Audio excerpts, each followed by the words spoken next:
నైవ తస్య కృతేనార్థః నాకృతేనేహ కశ్చన న చాస్య సర్వభూతేషు కశ్చిదర్థవ్యపాశ్రయః.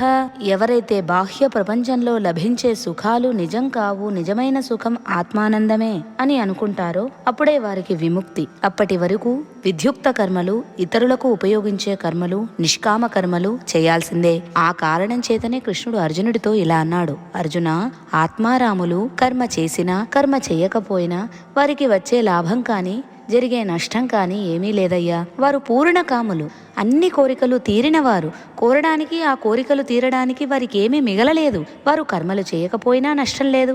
అటువంటి జీవన్ముక్తుడు కావాలంటే కర్మలు చేయగలడు, లేకపోతే మానగలడు. ఇది చేయాలి అన్న నియమం లేదు. వారు చేసే కర్మలన్నీ లోకక్షేమం కొరకే. అటువంటి వారు ఎవరినీ ఆశ్రయించరు. వారికి ఏ భయమూ లేదు, ఎవరి అవసరమూ లేదు, ఎవరికి భయపడరు.